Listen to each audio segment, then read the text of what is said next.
In this episode of the Sam Oldham podcast, I'm joined by Chris Smith, a chartered accountant, auditor, business coach and mediator. I met Chris when I was 18 and I was first approached by Red Bull and I signed with a management company who put me in touch with Chris, and we've been working together ever since. So that's nearly 15 years now, Chris, which is amazing. Long time. And this is his story. Chris, thanks so much for joining me today. I'm really excited about this one, Chris. I think athlete finances is something that I'm very passionate about. I had a unique experience, I think, that I was very successful as a very young athlete. So in many ways, a lot of my success came as a very young man. And towards the end of my career, that kind of all melted away until I got to the point where I was doing my sport of gymnastics purely for the love and the passion of it. There was no financial gain at that point. But when I did retire, I was in that very, very difficult position of having to face what do I do with the rest of my life, and that was quite a scary, daunting position to be in. And I think this conversation about athlete finances is one that I think parents, coaches, athletes, obviously, family members, the whole wider support team that you have around you as an athlete that's going for the Olympic Games or to compete at the professional level will really benefit from. So thank you for joining me this morning. Oh, thanks, Sam. It's a pleasure to be here. I'm a fan of the podcast, listen to many of them. And I remember the first time that we met, it was with your dad in a cafe in Notts somewhere. Your dad was really supportive of you, and I think you were about 16 years old at the time, weren't you? With a massive contract, an agent who was pushing you really hard. It was an amazing time. As you say, that journey has had bumps in the road, and it's been great working with you all the way through. Yeah, absolutely. Seeing where you are now as well. Yeah, I remember that fondly as well, Chris. And I think of all of the things, I often think back to like my experience, and I think, number one, I have somewhat of a survivor's bias because I made it to the top, right? And I look back at some of the decisions that we made as a family and go, wow, they were very risky. I think leaving home at 14 to live with another family and effectively drop out of school was pretty crazy. And whenever I talk to my partner now, Connie, who was certainly encouraged to continue her education all the way to university, and she's now a teacher, got a really stable job, she kind of looks at that and goes, wow, that's so polar opposite to the way in which I approached my early years and my education. But when I look back to those times, I think of all of the people around me that nudged me in the right direction. Being nudged in your direction was probably one of the most beneficial things that happened for me in my career, because I can quite easily see a scenario where if I didn't have that financial advice and that support, and somebody that maybe had my best interests at heart from a financial point of view, I could have quite easily retired with nothing in the bank. And I'd be starting from scratch and being very confused as where I was to go. So, from a personal note, thank you for that, Chris. Just to start off with, Chris, where did your love for sport come from? Well, my love for sport, I've always played sport. So from a very young age, I always played football. Football's my game. I'm certainly not a gymnast. When I told my wife that I was coming on this podcast, she said, God, you can't even touch your toes. So what are you doing on a gymnastics podcast? So I've never been into the gymnastics side of things. I just enjoyed football. I enjoyed being part of something. I enjoyed trying to be the best at something as well. And I think there's a lot of attributes, we'll talk, I'm sure, a bit later on. There's a lot of attributes that athletes have that other people have in non-sport related professions. You're trying to be the best you can. You're trying to be motivated. You're trying to achieve what your dreams and whatever those dreams are. So I've always been one of those people who've used sport really as, in my younger years, I've been terrible. I haven't really played much since, because you just get into work and you get into life and stuff. But I got into sport at a young age, played it, enjoyed it. Then I kind of went the business direction and started my own business really young. I knew I wanted to be an entrepreneur. There were things I wanted to achieve. Worked my way up, qualified as an accountant, worked with some great organisations, worked with some really tremendous people, real specialists in their field, like many of the athletes. And then got into athlete tax and athlete sport around the year that the UK got told that it was going to get the London Games. And just got a phone call from somebody I knew, said, look, we need to go around and just check the athletes and make sure they're paying their taxes properly. And it kind of has gone from there, really. Wow. Yeah. But it's been a long journey towards where we are today.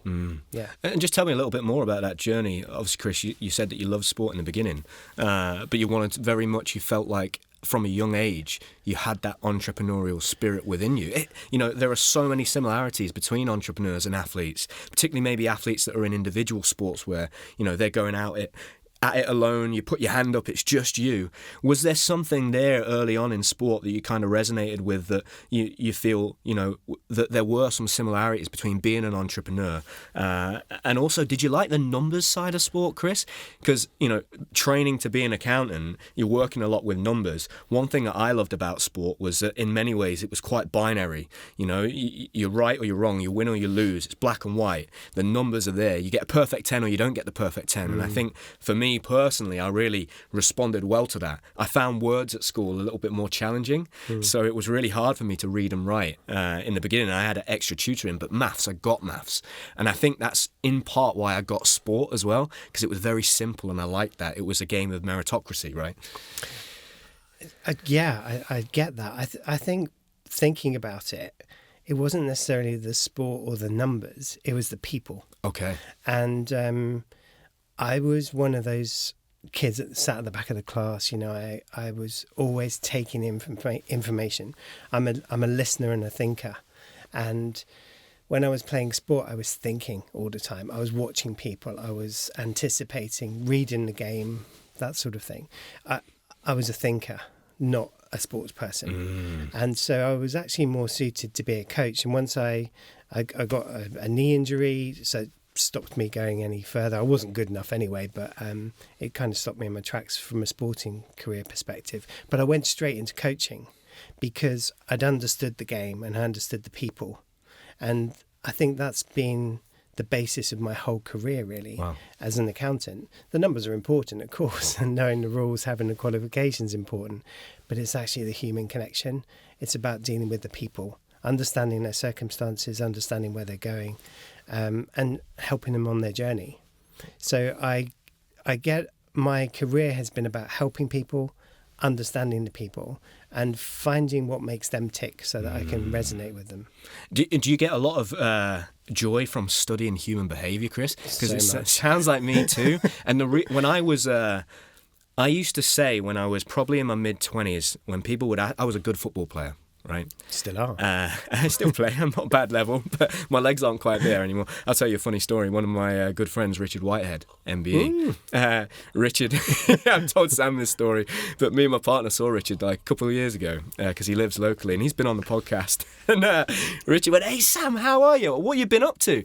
I was like, "Oh, Richard, I'm just trying to play football. I've still got my legs." And we carried on the conversation and we walked away and Connie went, "Did you just tell a man with no legs that you're going to..." And it was...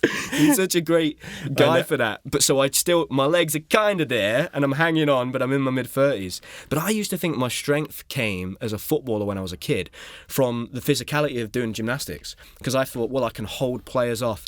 But now as an older man, I could read the game because I was always predicting human behaviour. So as a striker, I was anticipating, well, look, if the keeper drops it or the keeper duffs his goal kick or that centre back there panics and plays it back to the keeper, I'm going to pounce. Yeah. And I was always predicting that human behaviour. And I think what helped me, and now with that kind of man management in managing athletes and working with lots of different people, in some ways in kind of a leadership role and enjoying putting a team together, was that from a very young age I was around adults. So I would be from 14, I trained with men. So I was constantly just studying and probably doing what you were listening. Sat at the back of the class listening and watching the behaviour of people. Or I would good and bad. Yeah, because when you're playing, especially in a men's team, you've got the people that have has-beens, you've got the people who are still very good, and you've got people who haven't achieved their potential as well there. And you're learning the good and bad habits and how people interact with them as well. Sport is great for just learning and pushing yourself. And listening to many of your podcasts, you've heard stories from all of the people you've had on there about how their lives have changed through little moments, and I feel that it's the same. I think anyone listening to this who isn't in sport, whether it's a parent or whether it's a brother and sister of a top sports person, it doesn't matter that you're not in sport. It's some of the attributes of it. It's that motivation, it's that drive, it's that trying to achieve excellence, and it's trying to understand the world from your perspective. I can't get the vision out of my head of Richard trying to play football, though. I know Richard, know Richard well, but he would do it, and he's currently going around the world, isn't he, doing marathons? He is, yeah. He's incredible, he's an absolute incredible hero, guy. Richard is. What a guy. So you start coaching, Chris, and then what's your pathway into becoming a chartered accountant? What does that look like? For people that don't know, is that a university degree? You finish your education. You said that you started your first business at 16, so you're doing this all on the side. It sounds like you're somebody that was always on the go, at least mentally. Yeah, I think so. I didn't really find my groove, I don't think. I didn't really find my thing. But I knew business excited me. Being entrepreneurial excited me. So I started my first business at about 16 years old. Funnily enough, it was a sportswear company. I provided football kits and things to teams. I got one of the licenses to sell Lotto sportswear in the UK. No way. Oh, my God. As a 16-year-old, I remember making that call from my bedroom to the managing director of Lotto going, I want to set up a little company. Didn't ask how old I was, fortunately. So I set up a sportswear company. I ran that for quite a while around study. I did A-levels. I then went off and did a degree. And I didn't do it with a purpose. I just it was the right thing to do. Like you were talking to me earlier about how certain people just follow the path that you think you should follow. So I did A-levels. I didn't do very well at all. I played around, mucked about too much, had a good time, met some nice people. Then I went off to university, and even at university I didn't really know what I wanted to do. I did a management information systems degree, so I thought I would be a bit techie, going to computers. That's what I thought I'd do. And I remember going to a careers fair with one of my mates from uni, these big fairs that they have at universities, and I sat on, like an old school table that you get in a classroom, nondescript. So in this hall were PwC and all the big brands and the British Army, etc.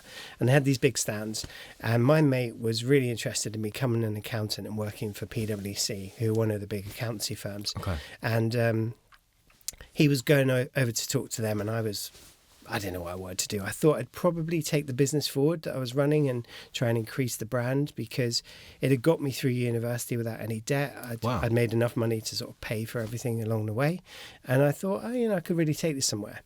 And I perched on this table, and these are the moments, aren't they, that change your life and move you in a different path. I sat on this table, and this guy walked into the hall with a plastic cup of coffee, and he came up to me and said, hello, what are you doing? I said, I'm just waiting for my mate who's over there. And he said, what degree are you doing and everything? And we just had a chat, person to person. Didn't know who he was. He was some older middle-aged bloke who walked over in a pretty poor suit. And he said, well, look, I'm a partner in a local accountancy firm. Have you ever thought about accountancy? I said, no, I'm not an accountant. It's a bit boring, isn't it? And he said, look, I think you've got all of the skills to be a good accountant, because you're relatable, you know people, you've got the entrepreneurial side of things. You're obviously clever enough, technically enough, academically enough to do the exams and get the badge. So he persuaded me to come along for an interview, a very small little firm that I started with, and they gave me the real grounding in working with small business owners and working with people. So I learned how to be an accountant, got through the exams, but the thing that really taught me was about people and the different characters that are out there in the world and how to deal with them. And within that business, one of the things we did was so accountants are known, you've got different types of accountants. You've got those that just do the compliance work, so they just do the accounts and tax and stuff. You've got others that are a bit more strategic. You've got others that are a bit more entrepreneurial. And you've got people that use their skills in the right way. And what we did in that small firm was we started a business within a business where we were doing lots of business development work, where we were helping businesses move from where they were to where they wanted to be on a structured program. And I loved it. I learned how to do public speaking. I learned how to stand on a stage and talk to hundreds of people in an audience, and got the confidence to do that. And from there, I then got sort of headhunted. One of the team who we worked with in that small firm went to one of the bigger firms, and they called me and said, look, there's a job that's just perfect for you. It's a bit of systems, it's a bit of entrepreneurial, it's a bit of accounting, and we need you to come and sort of fill this very unique role in this business. And so I joined Ernst & Young, big corporate accountancy firm, advisory firm, and loved it. I loved the intellectual rigour. I was surrounded by really clever people. You know, I often felt I was the least clever person in the room, and I love that. You know, I don't mind that. Surround yourself with great people who inspire you. And I just happened to work with some wonderful people who really inspired me to do other things. And in that role, we got to work with some incredible businesses. You know, BP was a client. Some other really high growth clients, people like Carphone Warehouse, we were working on projects for them. So really exciting working with these entrepreneurs and getting to meet them. Mm-hmm. And from there, what I then did was I then decided, I kind of reached a point in your life. We were having kids, and my wife and I were about to have twins. We'd got one son. We were living in a wonderful place, nice house, good career and everything. And we were due to have twins, and we lived a long way from where our parents lived. Right. And we decided, right, now's the time, before the twins are born, let's move back to where our family was and let's start a business. The most stupid thing you can do. So we bought a wreck of a house. We started a business, a brand new accountancy firm with 0 clients. We had nothing, just our collateral. And we started from there. Wow. And what year was that, Chris? 2003. Okay. So it was a brave move, but I believed in myself. And, you know, you say about the relation to athletes, I think there's a lot of similarities between entrepreneurs and business people and athletes. Similar traits throughout. Sometimes a bit selfish, sometimes a bit dogmatic. Believing in yourself and having that mental state of mind to actually do what you feel is the right thing. I remember sitting in my in-laws' garden and we were having a barbecue, and it was one of those moments where it just hits you and you go, oh my God, I've just left a really good job with a really good career, with a really good organisation, with some amazing people, and I'm now alone. I've got to start from scratch. It's absolutely stupid looking back at it. I'd never advise anyone to do it. But it was the right thing for me to do at the time. And that then led on to, it's around the time, obviously 2003, we built up a business. And it was when we heard that we were getting the games. Mm. And one of my colleagues from EY called me and said that we've had a call from UK Sport. They're looking for someone to work with the athletes to try and make sure that everyone's clean and all of their taxes are all done and everything. We can't do it as a big firm, but it's something you'd be great at. So that really got me into the sport. It was an amazing opportunity. And I got to go around each of the sports. And as we've spoken before, each sport is so different. It's like a different state in the US, isn't it? It's unbelievable, yeah.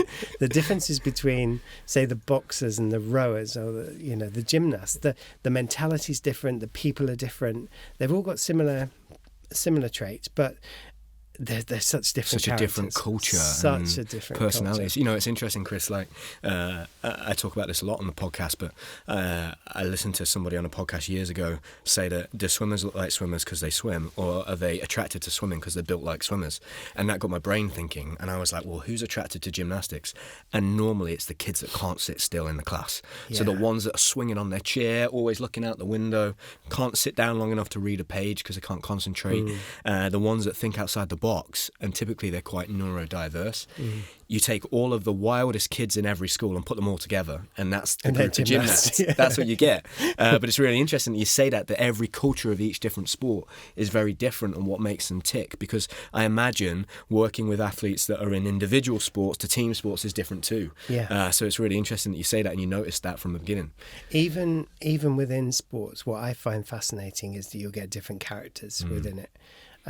There certainly is a general group of people within each sport, but you don't know whether that's nature or nurture, whether it's the sport turning them into it. I was listening to one of your podcasts earlier, and you spoke to a guy you questioned him and said, could you take a 6'4" guy and turn him into a gymnast. And he said, you could, but they wouldn't be the best in the world because physics is a limiting factor. I think any sport is good for anyone, and everyone should be doing sport. And it's why now I spend so much of my time working with various charities to try and get kids into sport, because I really believe them being part of something, particularly in today's world that we live in, being part of something is the beginning of a journey. And it doesn't matter if you're not great at it or you're not going to win an Olympic medal. It's the fact that you're participating, that you're developing yourself in some way. Sport is just incredible. Yeah. And the opportunities given you and others is phenomenal. But everyone you speak to has participated, hopefully, in sport in some way and will take some memory from that. So sport is so powerful. It's really interesting what you say there, Chris, about sport coming to you and not you going to sport, because that was one thing I was wondering. I was wondering, when we won the bid for London, did Chris follow the money or did the sport come to him? So it's interesting that you say that somebody approached you about the athletes. Yeah. And I guess in many ways, the UK Sport Lottery funding was in its infancy still at that point. Yeah, and we hadn't had so many successful Olympians. Because one thing that has been very obvious from sitting in here with a lot of the top gymnasts, but also athletes from other sports too, is that many of them now have a lot of success and lots of major championship medals, and they've sat here and said, where's the money? Yeah. Because I was promised the money, but it isn't here. And I think the landscape has changed so much. Yeah. And even in the build up to that 2012, there still wasn't that many successful, well-known Olympic medalists in Great Britain. And I think we're almost the downfall of our success has been there's now so many that unless you're the top gymnast or top athlete or swimmer in your sport, it's very difficult to reap the rewards of that success. Totally. I mean, if you stop and think back and map the process flow of athletes and those that are earning money, it is incredible. I mean, we work with a lot of the top Olympic and Paralympic athletes now and have done for many years. We're still really closely involved with the brilliant team in UKSI, the Old English Institute of Sport, Performance Lifestyle team. We still work very closely with the athlete investment team at UK Sport. They're all fantastic individuals and people. And so we're very privileged. We also work with other sports like rugby, women's football, cricket as well. And you see a real difference in those sports. They're all suffering financially. And I think one of the challenges that we have in this country in particular is there's this perception in the general public that if you're an elite athlete, you're automatically rich. You know, again, listening to another one of your podcasts, you were talking to an American chap and he talked about them ending their careers as millionaires. Well, I could probably count on two hands in the last 15 years, athletes have ended their careers as millionaires. We just don't have them in the Olympic and Paralympic sport because A, it's expensive to be an athlete, and B, there just isn't that money around that there used to be. I remember going to a meeting with one of the agents, well, it was your agent actually, at the time, and I went to a meeting, it was like a round table event where we were talking about preparing for the games and what it was going to be like from a media perspective. And is this London, Chris? In London, yeah, London Games. And there were numbers banded around there. People were almost putting an earnings figure on a medal. So I remember at the time there was a discussion. It was, very, very general that if you won a gold medal, you could expect to earn, say, £250,000. If you won a silver, you might get 100, and if you got a bronze, you might earn 50.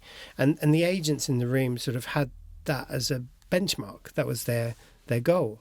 So they were, of course, trying to target the young athletes coming through who they thought might medal because they get a cut of that. Mm-hmm. And I remember listening to that conversation again in the room, but listening as an observer, thinking, but that's not right. This isn't about medals for starters. This is about participation. This is about inspiring a generation. That's what the games were about. And there's the money side of it, which is is almost an afterthought. Mm. And I think that's not a bad thing. But there isn't also the money in sport that there needs to be to fund the athletes.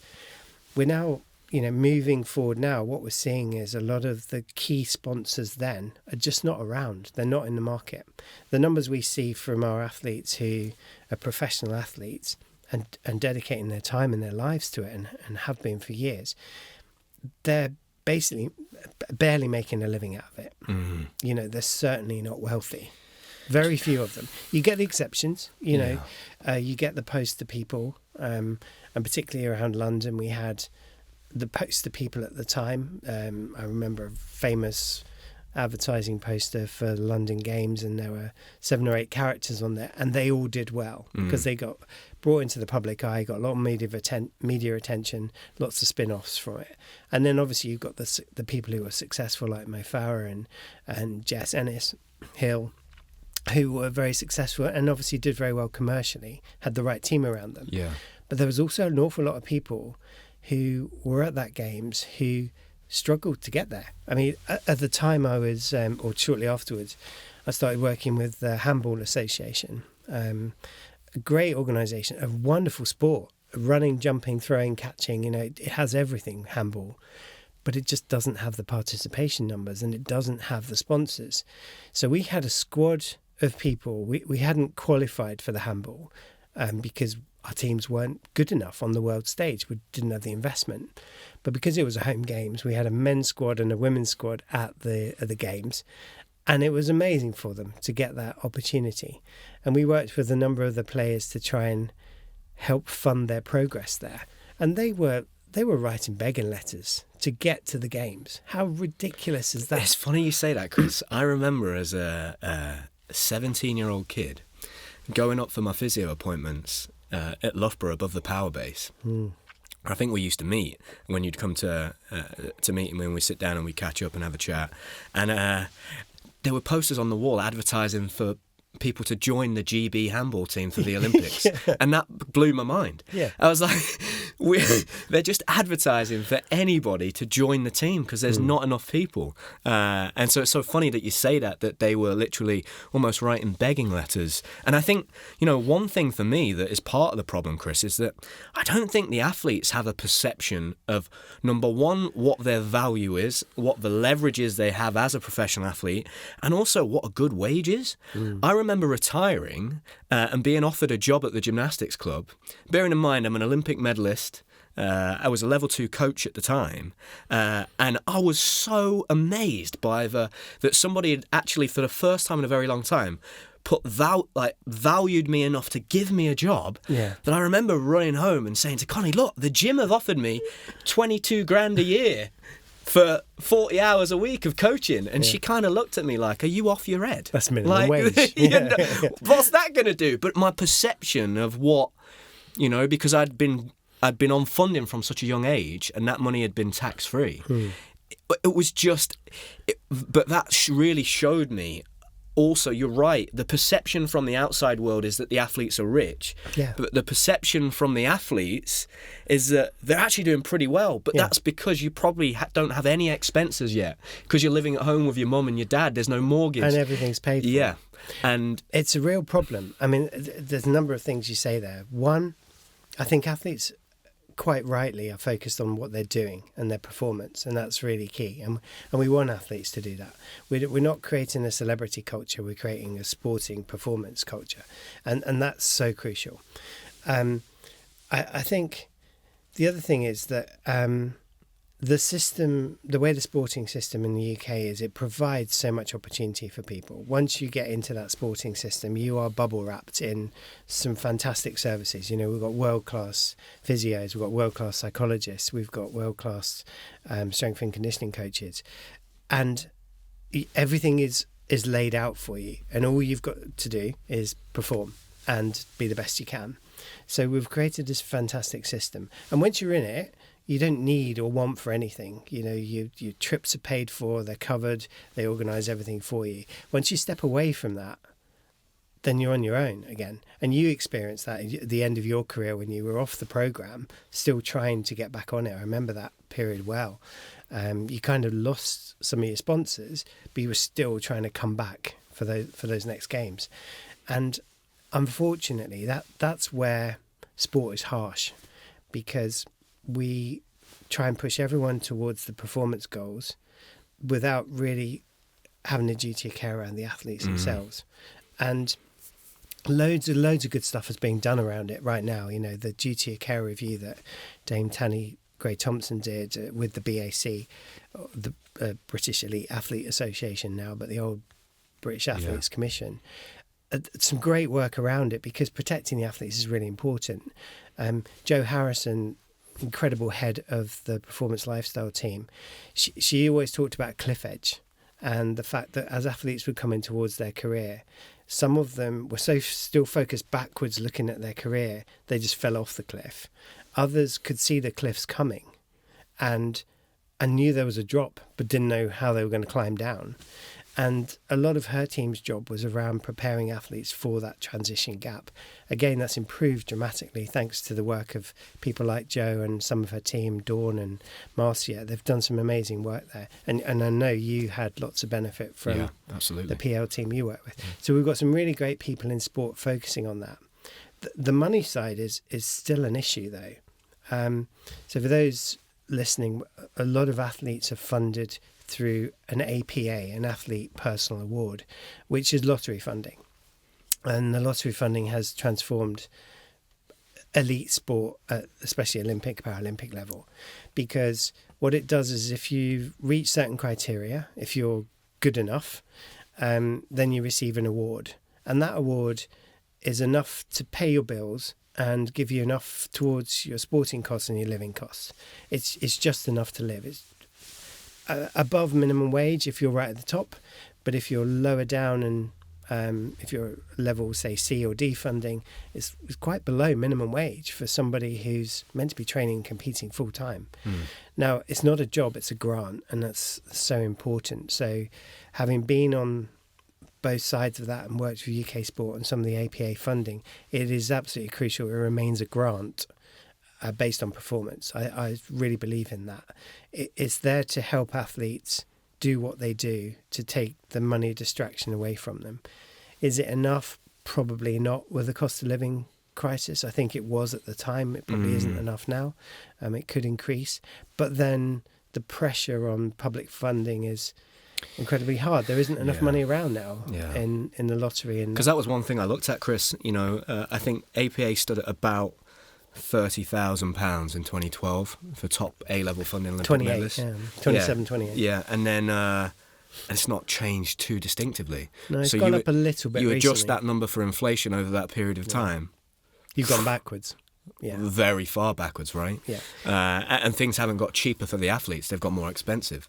But I think it's really interesting that you made that distinction there, that has to be a grant, because I think maybe wording it that way to the athletes will change their psychology on, this isn't a wage. Yeah. This isn't what that is. No, and it's it not a might wage. change the approach to the other parts of how they potentially go about building a professional career that's sustainable and might provide them a springboard when they retire. Chris, what would you do if you spoke there a little bit that you have children? Were any of them athletes? They Or all play sportsmen? sport. They all play sport. But never got to the level where... not elite level. How would you approach, Chris, having, let's say, if one of your children showed a lot of promise and talent, and you might advise them not to go in sport altogether, which might be your answer, but if they were very, very talented and let's say they got into the world of Olympic sports at 17, 18, if they were put onto the programme, how would you approach that process in terms of supporting them financially and the key decisions you would be making?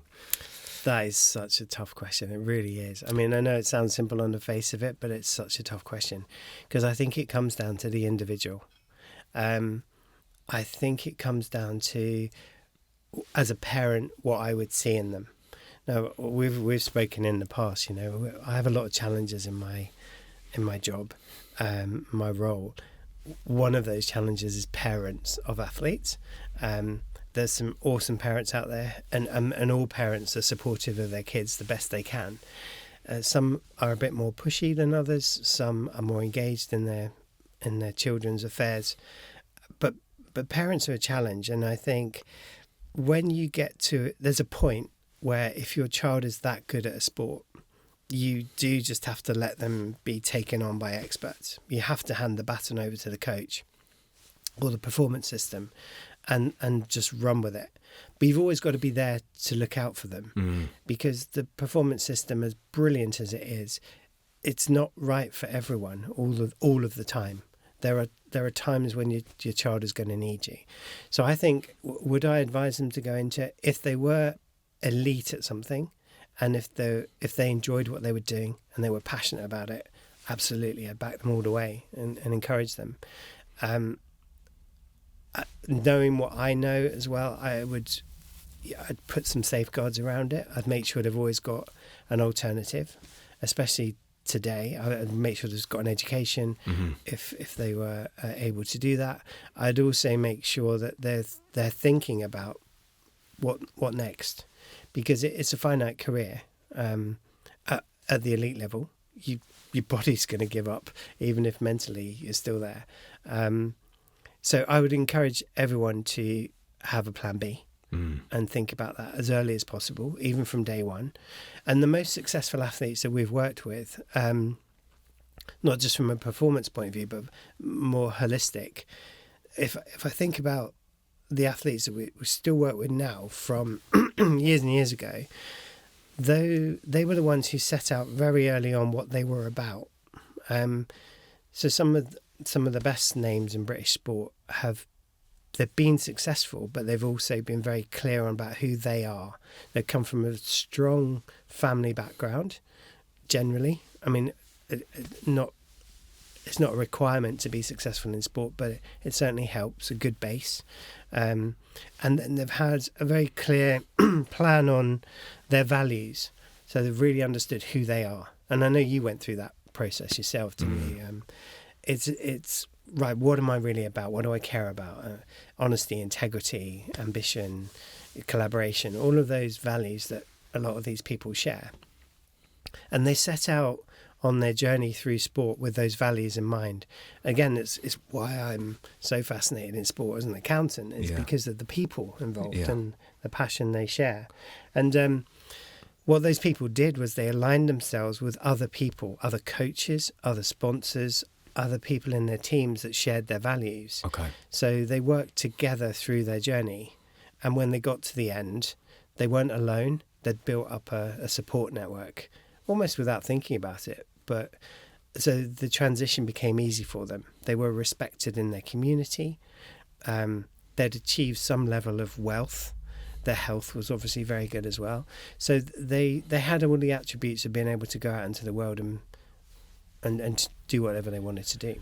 What are the typical athletes that come through your doors, maybe from a young age, Chris, that show that talent? You know, I'm sure you've said you get athletes from all walks of life. Mm-hmm. The ones that, can you tell straight away the ones that have come from maybe a family that have a financial education and maybe have that, even that academic education? I'm sure you get a lot of athletes, right, that come from working class families, that their families have never had any money before, and all of a sudden now at 18 they're given 20 grand tax-free money. That must be a lot for them to handle. And how do maybe those two types of athletes compare in that journey typically? You know, I come from the world of football, right? It's a working class sport. And when I think about the jobs all my family had, they were bricklayers, hairdressers, cleaners. They're all basically working class, cash in hand type jobs. Nobody got a degree at university. There's no financial, they don't know how to look after their money, keep the money, the kind of careers to go to university and study so you've got a job that maybe is going to look after you and give you stability for the whole of your life with a pension attached. Like this, none of this was here. I've tried to learn this and figure this out, you know, on my own in many ways upon retirement, but with the support of the people around me that you say. Typically, what kind of athletes come through your doors? The whole spectrum. Right. And that is the beauty of sport, isn't it? From every walk of life, from very privileged individuals who've had an amazing life and come from a very wealthy background perhaps, to also privileged people who've come from a very strong working class family. They all bring different things. And you said there about all of your family run businesses and perhaps they didn't have the education. I'd argue they've probably got a stronger education than going to university, because learning how to do it the hard way is, and from the ground up, and doing it yourself is a great learning experience. Go on the journey is something I always say to people. So we get people from all walks of life, and from all backgrounds. And even within those subsets, there are different characters. You've got people who don't want to become like their parents or their grandparents. I don't want to be like that. I don't want to have to worry about money. Then you've got people who come from money, perhaps, or wealth, and they don't want to have that. They want to be different, and they want their own identity. So I think it's down to the individual, and that's what makes sport so fascinating, I think, is that you could take someone from any walk of life, and if they're passionate about it and dedicated and motivated, they can achieve a high level of success, I think. Does a lot of the driving force behind the athlete maybe come from the environment and their upbringing, maybe their parents and their experience? Did you find that a lot? Or was that something you felt personally? I mean, to decide that you want to start your own business at 16, where did that drive in you come from? And do you resonate with a lot of the athletes maybe that come through your doors? Yeah, I think so. My drive, also very working class background, 2 brothers, so competitive household, all into sport. My drive came from trying to do better than the family had achieved. I could see there was more beyond that, and I wanted to just explore that. So my drive was always trying to help people, but at the same time looking at how you can make money out of that. And I suppose one of the things that's changed as I've got older is I realise now my passion is about helping people and helping people be the best that they can be. So a lot of my journey from training to be an accountant and helping people with their tax returns and doing their accounts, which we still do, although fortunately got a wonderful team behind me who do most of that stuff now. My role now is about helping individuals on their journey. Just a bit of it. I mean, I might be on somebody's journey for just a very small part of that journey. I might be on it for a very long time, but it's trying to help people, and that's where I get my buzz now. I look for people who need some support with a certain piece of what they're doing. An example, this morning I was driving up and I had a phone call. One of the shooters, a very successful British shooter, gone through quite a few life changes just recently, and just needed some guidance to get them back on track, and come up with a structure for their future. Not much of it was about accounts or tax. It was about actually just some common sense conversation. And I think you raised the point when you had that wonderful podcast with Dan Keatings. You talked about education in schools and how I don't think we teach kids the basics, like interest rates and how they work. As boring as they may sound, they're really important. That blew my mind when I bought a house. I think somewhere in my brain I imagined that when I bought a house there'd be like a group of elders that would sit around me and tell me how this would work. A bit like when they had a selection panel, when they see kind of like the past Jedi in Star Wars, and they're kind of there and they direct Luke on what he needs to do next. I've genuinely thought that was going to happen. There was no one, and I was like, "What? But you've all done this. Why has nobody told? This feels like a big moment. How have I not learned how this works?" Yeah. And it was the same thing actually when I had my little boy. I thought they're all going to come round and they're going to tell me, and I was baffled after having my little boy that no one really stopped me and said, "By the way, the sleep is rough." Yeah.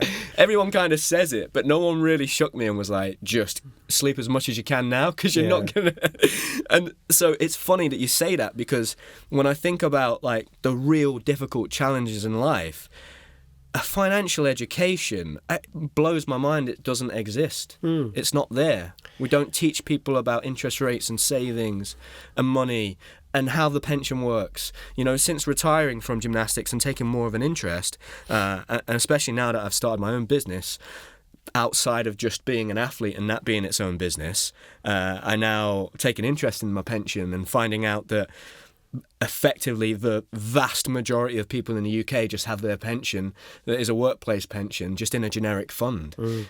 Then you don't need to do that. You can put that somewhere. That's blowing my mind. People are just losing money like every day, every paycheck. Just things like that. Why aren't we taught that in school, Chris? You know, if me being conspiratorial goes, well, is that done on purpose so that we're not educated? Like, what is that? I think it's easy to think that. I mean, sometimes it's good that the mass population doesn't understand it, because then financial institutions can sell products to people that they don't really understand and bamboozle them. There is there is an element of that, I'm sure. I think our education system has always been very strict in the way that we've all had to learn. I think it's changing. I know a lot of teachers that are friends who are saying that they're trying to bring in more practical things. And I think people learn differently as well. People are motivated. And as kids, I know I was one of those children that at school I was bright. I took stuff in, but I wasn't engaged. I didn't really understand what I was doing there or why I needed to do it. And it was only really when I went off to university that I kicked my own backside and went, actually, you know what, you need to get a pretty good degree out of this and buck your ideas up, because I'd sort of cruised through the education system. And I did a lot of that learning myself. And I'm still learning every day. It's stuff you learn about. But things like pension, particularly for athletes, what we find is they get their funding. It's just enough to cover their costs. They get taught, if they're lucky, to do a bit of basic budgeting and how to spend that money and not blow it on stuff. But we still see so many examples a year where athletes go off the rails, either get involved in gambling or get rich quick schemes. There's so many of those around, crypto and this sort of thing, make your fortune gambling on the stock market and pay me 10 grand to come on my course and I'll make you a millionaire kind of thing. And I think there's so much that goes on in sport and in life. We all know somebody who's absolutely fallen for one of those schemes and spent a small fortune to learn nothing. So I think that in sport is an issue because you have enough money to just cover your costs, but you don't have enough to put away for the future. And one of the things that I'm working with Andre Rauber in a UK Sport, one of the athlete investment team, and also with the British Elite Athletes Association, we're trying to get to a place where athletes get like a national insurance credit, so a credit towards their pension, because what a lot of people may not realise is that whilst you're on the world-class programme and a funded athlete, you get no contributions to your state pension, so you're kind of off the radar. If you're in a sport, and we had an example in archery, one of the archers had been in the sport for 20 years or so, highly skilled archer, and she hadn't paid into a pension because she'd been on the programme. So she'd given her life to the sport, and when she came off, she was, a middle-aged lady who didn't have a pension ahead of her. And suddenly that cliff edge became even rockier for her, because she'd then have to go out and work and save so hard just so she had a pension when she retired. And we need to teach kids that the sooner you start saving into a pension, however small, it compounds. Yeah. And we've all got to become responsible for those around us as well. So teach our kids to save properly. But it's also basic money management, costs and spending. And there's so many shiny things we could all go out and blow our money on. But it's about being sensible, buying what you need, not what you want.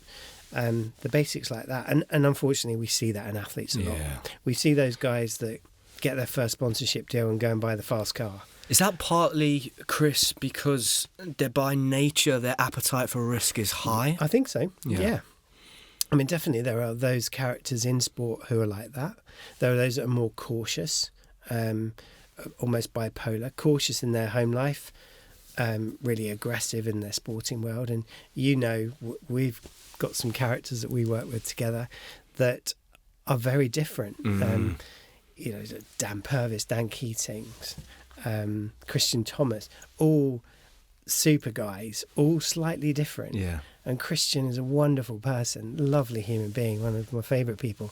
And but if you met him, he's so calm and relaxed. Get him out on a horse or whatever, or get him out on the apparatus, and he's going for it. And a real competitor and driven person. And he's carried that through into his career now that he's doing. People like Lewis, what a star, what a talent. A raw talent. Even Max now in gymnastics, fantastic individual, and achieved such an incredible comeback. Surprising, but he's doing so well. But that's because he's driven. And almost, I always say to the athletes, tennis players don't play tennis with their eye on the scoreboard. They play it with their eye on the ball. And some of the most successful athletes, success in terms of financial, but also success in terms of where they end up in their careers, they're very focused on their sport, and the results, the financial stuff, that comes afterwards.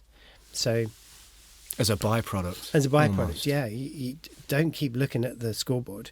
Focus on what you're doing. Be the best you can at playing that game. And I encourage that in business people.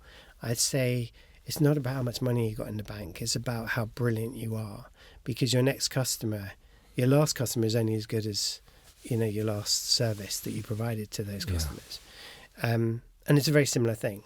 So do you see a lot of, you spoke very earlier about, being a sport, and I know this, and I can say this from my personal experience, it's a very selfish thing. Do you see a lot of athletes that burn those bridges along the way, and when they get to the end, they're left with nobody left around them? Yeah, do you see unfortunately. That? Because I see that, Chris, and, I could have quite easily become that person. But luckily, I think some of the biggest challenges I've faced in my life, I look at them now and I'm so grateful for them. And because I had everything stripped away in terms of just the sports, and I now realise, even saying those words, I had everything I needed in my life. The sport was, like we said, a byproduct. But because that was taken away, the respect and the appreciation for it there was so much higher. I really learned that those relationships were very, very important. And I fostered those relationships, and those relationships now, and I would say my biggest asset is my network, right? And what surprised me a lot is that, you hear a lot from people that, you've got to be ruthless to make it to the top. But even in mine and Sam's experience, we've spent time with the best athletes in our sport. The best athletes, more often than not, are the nicest, and they'll give you all their time. Yeah. And that surprised me in many ways. We went to Germany to film with my hero, a German gymnast called Fabian Hambuchen, one of the best high bar workers of all time, who's won an Olympic gold, silver, bronze medal, just an absolute legend. He couldn't give us more of his time. Every time we share something online, he's the first person to share it. This really is somebody that is, you get a lot of people that they cheer for you when you're on the way up. When you get to the top, they kind of go quite quiet, right? And that's just sport and life in general. What have you learnt about that? And holding on to those relationships and understanding that one day this career will be over. And if I've kicked people on the way up, they're going to wave or kick me twice as hard when I'm on the way down. Yeah. Have you seen that? Again, sport is like life. It is a little microcosm of life, and we get people within sport who are just awesome people. I mean, truly, I come out of some meetings and I just go, "Whoa, what an awesome person! What a human being." I also come out of meetings and think, "What an arse!" We get people like that, and we've all met them through. In every sport, there is somebody who is not a team player, who's very much about themselves, who has an attitude and arrogance, etc.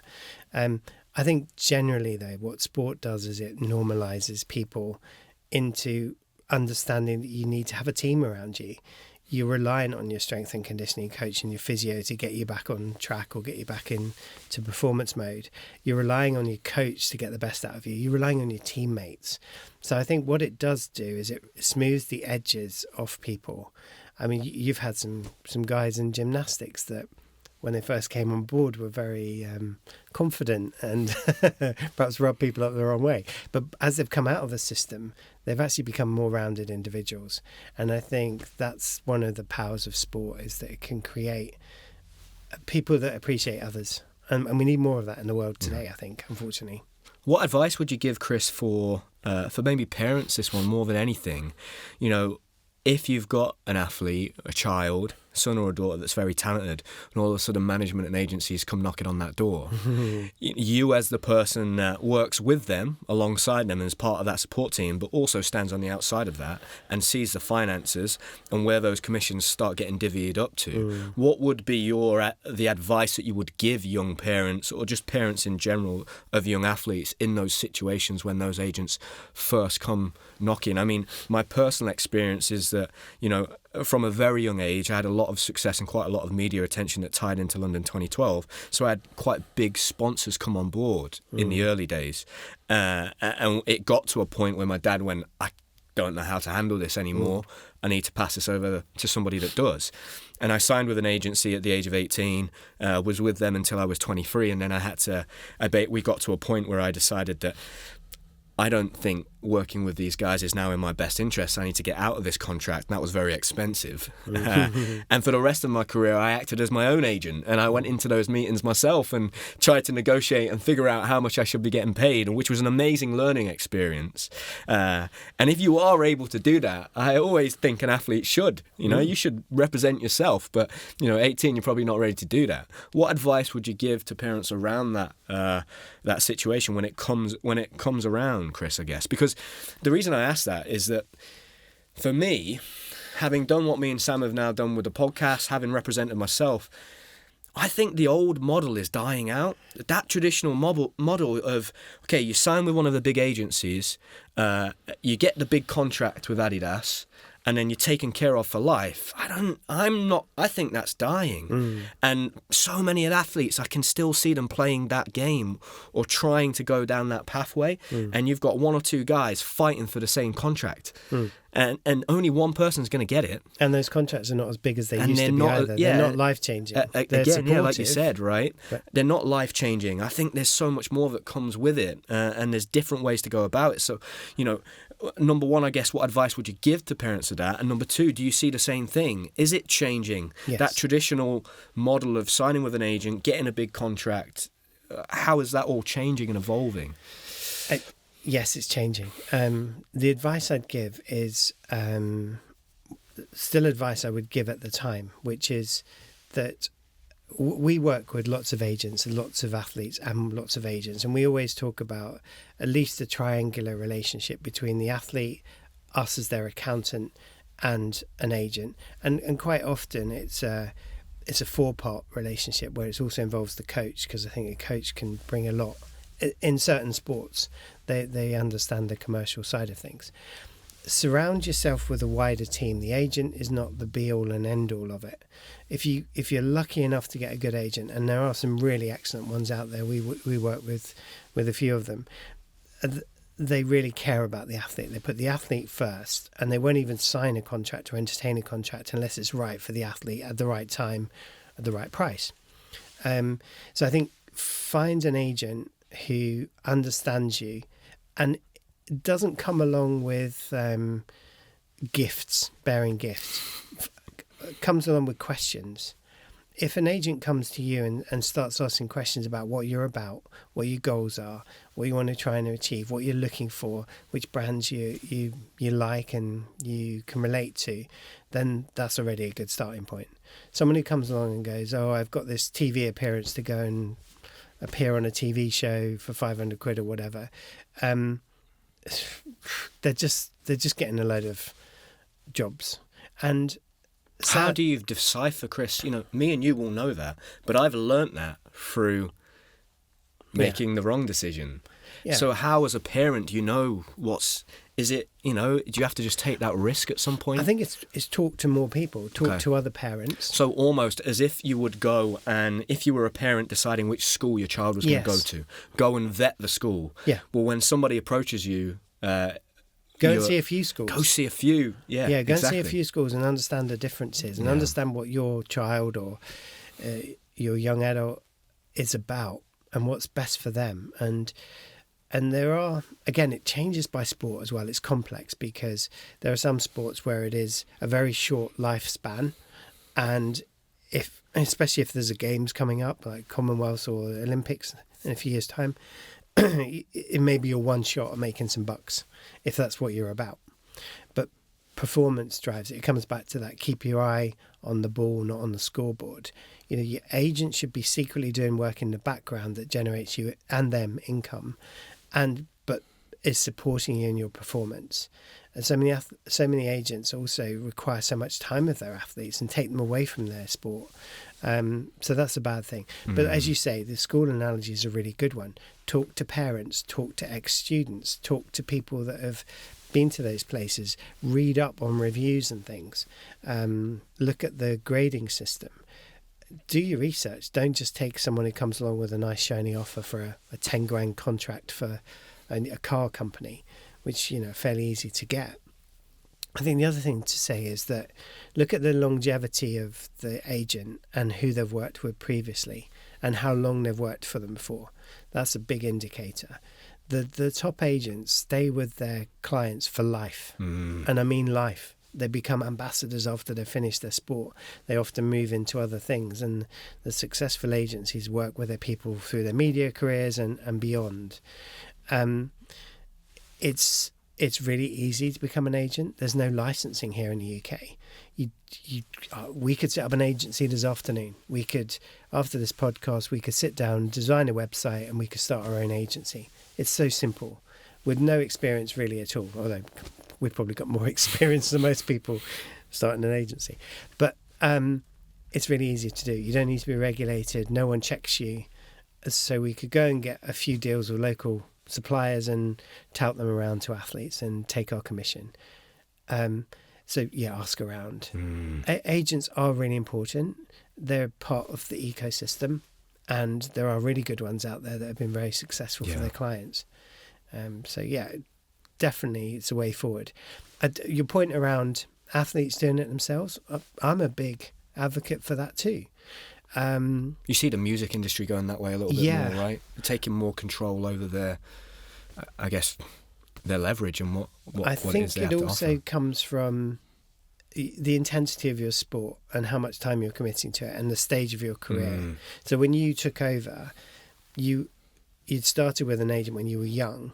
You learned a lot from them and from observing them and watching what they were doing, and then you felt confident to be able to do it yourself. So it was part of your journey, but you wouldn't perhaps have ended up where you are without having gone through that journey. Yeah, and I must say as well, the first agent that I had was brilliant. He was absolutely fantastic. And unfortunately, he'd left and he moved back to South Africa, it was. But around the London 2012 time, I mean, he was just absolutely brilliant. He was a lifeline for me and my dad because, around that time, I'm sure you remember, Chris, it really was just, there was money just flying around. I remember even at the games, I was at the games and Lewis was just fobbing off appearances that he couldn't do because he didn't have the time to do for like thousands of pounds each. just divvied them up between us and we go, all right, I'll go do that. I remember a meeting in Huntingdon with Lewis and his agent, and we were up in the gallery at the top there looking they got a couple of calls come through, and some of the other athletes, I can't remember who it was, now walked through and they said, "Look, what are you doing next Thursday? Do you want to go to this appearance?" Which is amazing, isn't it? Yeah, that he was doing that. They were turning it down, but that's a one-off time. It does not happen now. Yeah. Now it's harder, and you've got to be really focused. It's become much more commercial. You've really got to, like I said before, you've really got to understand your values and align your values with the sponsors. The athletes we see do financially the best are the ones that align themselves with... Are they still, those Olympic athletes in particular, Chris, the ones that are making a good living and maybe are building up that springboard for retirement, is the majority of their money still coming from those sponsors? Is it coming from social media and online and YouTube revenue? How has that maybe shifted and changed over the course of the past decade? It's come from plural places now. Okay. So I think if we went back to 2012 time, majority of athletes would have just had sponsorship income. So it would have been a simple contract with one of the big sports brands or with an organisation that would pay them a lump of money a year for doing 4 or 5 appearances and using their image to promote their products. That was most of the income. What we've seen is it's become tougher. Athletes have had to become smarter about where their money comes from. Some have started up their own businesses. They're doing their own coaching. Some are doing podcasts like this. Some are going online and being influencers and using the money that there is in social media. Others are also smarter with sponsors. So they may have more sponsors frequently, and they may do more appearances, more talking, more motivational stuff, more schools related work.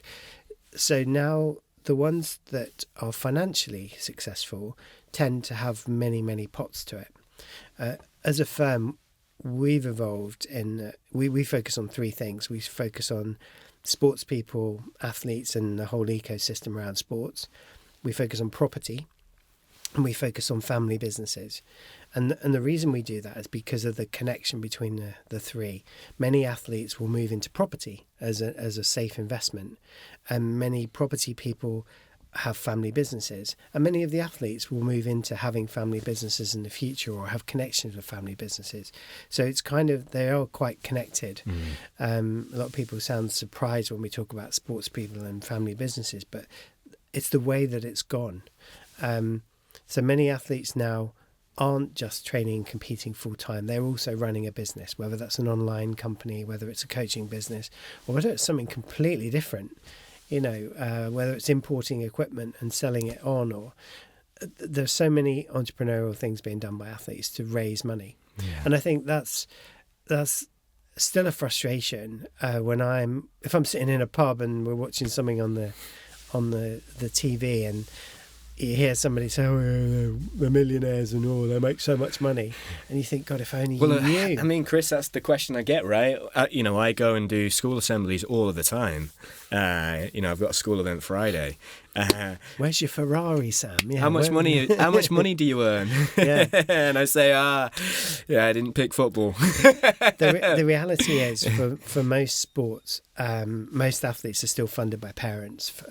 Parents contribute the most to the success we have in this country.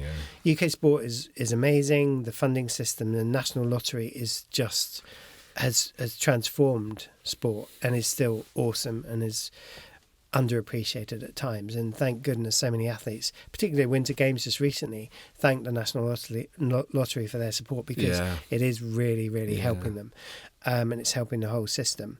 So we are all contributing. Every time we buy a lottery ticket, we are helping sport.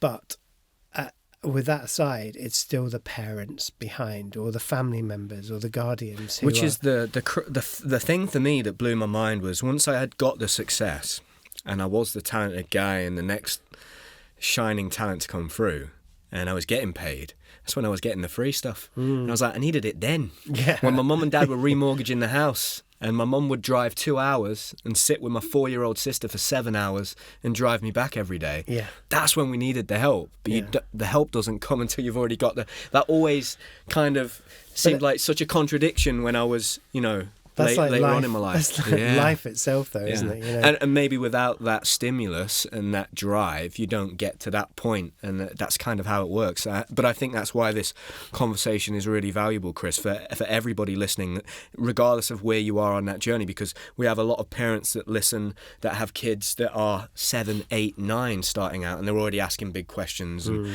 I think when you're doing a sport like gymnastics, where the demands are so high from such an early age, you have children doing upwards of 25 hours a week from the age of 8 or 9. Well, that sounds absolutely bonkers to anybody else from normal society, on top of their schoolwork. Those big questions come early and thick and fast at times. And whenever I work with young athletes now and they start, I think they always think, Adidas. I say, reduce the costs and expenses first. Can you find local pots of funding? Can you go for local councils to help you? Can you bring people along in your journey? And that's what my dad did so brilliantly when he was just on his own. He saw the sport and saw that there was no money, and he got the local news crews in, and I hated him for it, but it meant that people came on board. And by the time I got to London, as a 16, 17-year-old, the butcher down the road used to give us free meat every week, and it was always just reducing costs. My family got given a car, like a company car with a fuel card. Yeah, I remember that. Changed our life. It's that first. The other bit comes later. I think the athletes want that bit straight away. Well, actually, if you can reduce all of your costs, you can save more of that funding that you're getting, and then you can be smart with it. As we get towards LA, Chris, I really think it's quite an opportunity. And the reason I say that is that it's in an English-speaking country.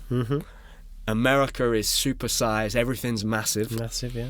we do so much business with America that a lot of big brands they're going to want to be there in LA because of the profile that brings. What advice would you be giving athletes 2 or 3 years out from LA right now, and how they should maybe think about financially positioning themselves to benefit from that opportunity? I really think if you are one of the athletes that gets a plane ticket to LA, it's maybe the best opportunity to really capitalise on the success that you could potentially have there since London in many ways for me. So how would you be advising athletes 2 or 3 years out, and maybe athletes that are starting to get that success, and maybe athletes that have, already got that success and they're potentially going to be one of the big names going into that Olympic Games? I mean, I'm not an agent or a sponsorship expert, but certainly what I would be saying is align yourselves with the brands that you resonate with and that you can work with. And that's really important. It's a two-way street now, sponsorship. It's not just about going, could you write me a check out because I might win a medal? It's actually about what can we do together to get the most out of this Games, and approaching it that way. So if there is a local business that has a link with America, they're your best bet. I mean, it's a bit like an onion. You start from the inside working out. Don't go to the big brands because they've already got tons of marketing spend and they already know what they're going to do with it, and they'll invest in much bigger things than you as an athlete. So start with the local brands that have a link with America, and maybe there's got a subsidiary over there, maybe they've got a business partner out there and they're trying to grow a joint venture together. Find those, because they're the ones that will use you as a mechanism to increase their strength.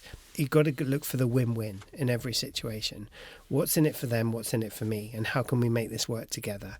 That means lots of conversations, sometimes with some very bizarre links. Again, talk to family and friends. Talk to other people you're working with. Do your research on the internet around who is supporting it. Who's providing the lighting for the Games, for instance, and why aren't you being sponsored by the guy who does the lighting, for instance? Or is somebody trying to get a contract out there? Is somebody already sponsoring a little subset of it? Maybe there's a UK company who is sponsoring, I don't know, the Junior Games. Many of around the Olympic Games, there's obviously the big events, but they often have lots of satellite events around. If that's who you are as a person, if your passion's about getting kids into sport, then don't look at the big ticket numbers. Go for the people sponsoring those little events in the local cities and towns and partner with them, because that's going to increase your profile amongst those kids. It's going to increase your profile amongst those parents, and it's going to make you more marketable just generally because you've given your time. So that would be my advice. And what advice would you give, Chris? Sorry to cut you off there. What advice would you give for athletes that are coming towards the end of their career and retirement is on the doorstep, and they're thinking about the next decision that they're going to make and what they go into afterwards, and how they could maybe best navigate that transition? Similarly, start the transition thinking as soon as possible. As an athlete, when your body starts aching and when it can't do what it used to do, you also know that age is a barrier for in most sports anyway. There's a couple, like equestrian, where you can go on for a long time, but generally, when your time's coming, and face up to it sooner rather than later. Don't give up. Still keep thriving for being the best, but realise it, recognise it, and start planning around it. And particularly if you're one of those athletes who think that LA is going to be your last Games, then make the most of it. Enjoy every minute of it. Be the best you can to end on a high. But at the same time, work harder to build that safety net, that parachute, so you don't just fall off the cliff. And that may mean working with these organisations to try and make the Games work for you. Yeah. Yeah, amazing. Chris, just to finish off, what's just some really important financial advice that you could maybe give to everybody? Because right now, okay, you probably experienced this driving down, it feels like you're in a war zone driving on the roads because they can't afford to fix the potholes, right? So at the minute, I'm sensing a lot of stress and anxiety. I'm hearing more people getting laid off. People are tense. what's just some very basic, good, sound financial advice you could just give for everybody? Because a lot of people just don't have the time, right? They might have 2 or 3 or 4 kids. They've got a mortgage to pay. Both parents are working full time. What's just some really good general financial sound advice that people should be hearing in a time where things look like they are becoming a bit more strained financially? Wow, it's a massive question. But I think this is a really important one for just everybody, because absolutely. I'm seeing it, Chris. Like, I sit at David Lloyd and I go into the quiet room, and I always think, God, why are these people not at work? And I go, I'm not at work. And I am working, but, it's a very privileged position to be in, to be able to be working on my own business and in the middle of the day be sat at David Lloyd, right, in a quiet room. I absolutely appreciate that. But a lot of the people in there, I'm listening to their phone calls, and over the past 6 months, they've got progressively more stressed, tense, panicky, and they're talking about laying people off, because a lot of these people sit high up in businesses or in a managing role. What advice would you be giving just for people in general at the moment? You said you started your own firm in 2003, is that right? So you went through that financial crisis and crash in 2008. We've been living pretty large for a long time. If we were to go into a time of financial uncertainty and instability, and maybe things retract a little bit, what things should people be doing just from a basic fundamental level? So real basic stuff. I mean, and this is the sort of stuff they should teach in school. It's buy what you need, not what you want, for starters. So you mentioned about cutting down costs. Look at where you can. Don't just buy stuff because it's a nice shiny thing, or because somebody else has got it, or because some YouTuber says you should buy it. Don't get trapped by the marketing. The marketing's become really clever. It makes you feel like you need stuff. Turn on any social media and there's a new product out there that's going to change your life, and it's only 49 quid, and buy it now, kind of thing. Just hold back on that. You got to look at internally, looking after yourself and making sure you've got enough money. Save what you can when you can. And save where, Chris? Because that's the other thing, right? The banks have not necessarily passed on the interest rates to savings. No. So you can put your money in just a savings account in a bank, but effectively over time you're just going to lose that money. And that's a realization I had at the end of my career. I had all of this cash from competing internationally, sat in a safe for 8 years, and then I realized after 8 years I figured out, it's now not worth what it was when I won it. It's just dramatically decreased because inflation has eaten it away. So should they be putting money into just normal savings? Should they be looking at ISAs, private pension, a SIP? What would your advice be? I know that's a personal question, but just generically speaking. Again, as an accountant, not as a financial advisor. I'm not a financial advisor, so I'll be very clear on that. But there are some real basic things that we should be doing. Firstly, one of the biggest secrets in the world that shouldn't be a secret is compound interest. And the sooner you start saving, the more your money compounds. So it grows on growth. So you make money, it grows again. And if you start saving early enough, then the amount of money you have when you come to later in life is huge. So save where you can. You've always got to pay the bills that are in front of you, but where possible, save. Now, the mechanisms for that, ISAs are great because they're tax-free, so any money you make stays there, doesn't get taxed, and compounds. So you're really using compounding to the max. Pensions are still good things. People have lots of different views about pensions. Mine is if you've got the spare money and you can contribute for your long term, pensions are a good thing. Again, they're tax-free to contribute. The growth you get in them is also tax-free. And up until recently, they're also very good for inheritance tax. So pensions are a good thing. One of the things we've just developed recently as a firm is something called the Wealth Centre. And it's a holistic way of looking at your money. Because we were seeing this problem all the time, Sam. We were talking to business owners, we were talking to athletes, and they just didn't understand how to grow their wealth. Now, when we talk about wealth, what we're trying to do is redefine that. So it's not just about the monetary side of things. It's also about their community. So are they engaged in a community? Are they helping other people? It's also about their personal health. because health is wealth. If you're not healthy, you can't do all those things. So look after yourself as another core principle. Look after yourself first, because then you can do things for others. And that's really important. So community, health, personal development is really crucial as well. So constantly trying to better yourself as a human. When times are tough, when people are being laid off, when the cost of living crisis is really affecting what you can spend, and when you've got children that want things that you can't afford, that's when you need to develop yourself and just learn to say no. But that's also an opportunity where you can then perhaps start another business, and you can use that business to then generate extra income.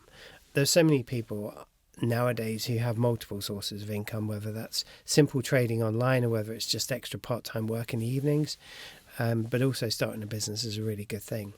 And the other factors around our wealth wheel are pension, your home, property assets, investments, joint ventures. So looking at a skill that perhaps you've got and how you can marry up with somebody else to do it. I mean, I was really, you and Sam here, a classic example of how you guys have been so successful bringing your two skills together. Your last podcast, you were talking to, which I'm going to pick up with you after this session. You were talking to the American guy about the new format of gymnastics. Yeah. We're going to pick up on that afterwards because that piqued my interest. That's a great business idea. But that's a good example of a joint venture where you bring two people with different skills together, maybe two or three people together, to start a new business. So start having those conversations. They're really good. Intellectual property. As an athlete, your intellectual property was your image and your performance and everything that went with it. But it's also who you are. It's your experience. This podcast has come out of you using your own intellectual property to do this podcast and get out to an audience of people who had no way of knowing some of the stuff that you've interviewed some of your guests with. So using intellectual property as well. So looking at all of those things and trying to improve in incremental steps. That's how we're going to get out of the crisis we're in. It's about the strength of the community. So giving back. It's so difficult when you're under financial pressure. So many people go internal. Withdraw. Yeah. And isolate. And actually part of the solution is we've all got to work together on this, just like in sport. Yeah. It's the team around you. So don't do it by yourself. Don't get downbeat. I mean, it's hard, isn't it? Because I think for a lot of people, they'll be feeling, where is this money going to come from? I can't save anymore. Yeah. And it's so difficult to earn more. Yeah. Right? That's tough from a wage. So you might have to look outside the box at developing your skill set. Okay, how can I bring more to the table? For me, I'm always trying to, whether or not I go into elite level gymnastics coaching as my backup plan, if I'm fully qualified, then if it comes to that day where I have that discussion about a job, the thing holding me back will never be my qualifications. No, you're already ready. I make sure that I'm fully qualified, and I keep going through my levels until I'm a high performance coach. And if I ever need to step into elite coaching, the thing that holds me back won't be my qualifications at that point. That's kind of my backup plan and trying to train outside of what I'm doing right now. Yeah, and that's a lifestyle change. That's dealing with it before you get to that position. One of the really sad things that we're seeing quite a lot of in this country at the moment is increase in male suicides, increase in suicides generally, but increase in male suicides particularly, and it's really sad. And I've experienced it with clients that really shouldn't have been in that position. And it happens with a lot of athletes as well. We've all known people that have had really negative experiences. Some of that's mental health. But I think mental health gets labelled far too much too easily. And actually it's not so much mental health in some cases, it's being prepared and planning early. And that comes back to education. That comes back to having the right team of people around you and the support network, being part of a community that can support you. That's becoming more and more important. Yeah. Because the more isolated you get, the more you're with your own thoughts, the more negative it's going to be. And particularly when you're a male, a parent, you feel that you've got to do stuff for other people. But again, look after yourself first. That's not being selfish. That's spend time on yourself. Focus. Think about it. Work on your objectives, work on your goals, and set those goals early, and then work towards them, because you're helping your family. You're helping those around you by doing that. I think that's a really important message there, Chris. And look, I remember when we were pregnant, when Connie was pregnant with our little boy Ozzy, when we got given our birth kit, the only thing for the man was finances. Really? The only thing, the only advice and help within this booklet, there was 2 pages for the father. Finances. About claiming child benefit. Which says a lot, right? Yeah. That says a lot. And that, for me, I felt that in almost the moment I saw him, this inner need to provide and that responsibility, at times in that first year felt quite heavy, particularly because I decided to go self-employed and the implications of my partner going off maternity leave and what that meant financially. And I think that's one thing that, you picked up on there, I think one of the big issues we have at the minute in the UK is we're so us and them, and we're getting into this point where it's women against men, and it's just the wrong way of thinking. We need to work together, and we've got different skill sets, different needs, and that's okay. That's absolutely fine, and that isn't for everybody. Everybody's got individual circumstances, but generally speaking, we bring different things to the table, and that's great. You don't want everybody to be the same. That's not what's beautiful about life. And I think a lot of men, like you say, are getting caught out. And I was a person that was in that position and became very unwell. But what I learned through that period was that retracting, isolating, poor me, that didn't help me get out of that place. What helped me was thinking, what can I do? What is in my control? How can I help other people? Yeah. Because when I was at my worst, just somebody stopping to have a chat with me for 2 minutes would make me feel 10 feet tall. Just that connection with another human. I remember we had those conversations. I remember when you were in that place, post-career, what are you doing next? How will it work? How am I going to do it? What does the future look like? And the financial element of that is big. It's a big factor, right? Unfortunately, it's an important factor. But it shouldn't be the driving factor. Yeah. We shouldn't be too focused on money. It's more about your health and the people you have around you and supporting one another. Unfortunately, we live in a time and place where our society is polarised, and the divisive nature of many of our leaders, unfortunately, currently, are pushing us away from one another. And again, going back to your finance education thing, you question whether that's in their interests that's happening. But we're not going to get into conspiracy theories. But we need to work more together. We need to understand each other. There's more. So much common ground. One of the things I did in my career is as I sort of went through 2 really important things I did. One, I trained as an NLP coach, so neuro-linguistic programming, understanding how people's view of the world and how it's different and how the language we use is so crucial. I'd advise it to anyone, and I came off that course thinking every child should learn how to do NLP, because it would stop bullying. And that sounds a really massive statement to say, but if we all understood where other people were coming from and we spent time to understand people, the world would be a better place. Now, that sounds quite crazy, but I really believe that. I believe if we taught kids to understand the differences and appreciate the differences in others, we'd have a better world. And we're fighting against a divisive culture at the moment, and everything's being polarised. And I think if we can work together.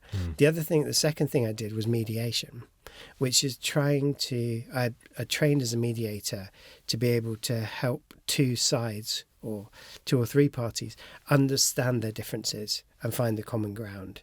Because again, I think that's really crucial. And we see that a lot in sport. We see the conflict between the performance, the athlete, the funders, the sponsors, the coaches, the agents, everyone pulling in different directions. And sometimes we just need to sort of centre and focus about where we are. So, and that's going on everywhere. That's going in small businesses.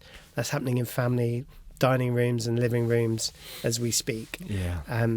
But we all need to just take a pause and go, right, okay, let's take some time to understand this and work together. Yeah, Really life's a people game, right? Yeah, absolutely. Chris, if there's anybody out there, parents, coaches, athletes, that have listened to this conversation, taken away a lot of value, which I'm sure they would have, and potentially are looking for an accountant, where can they go?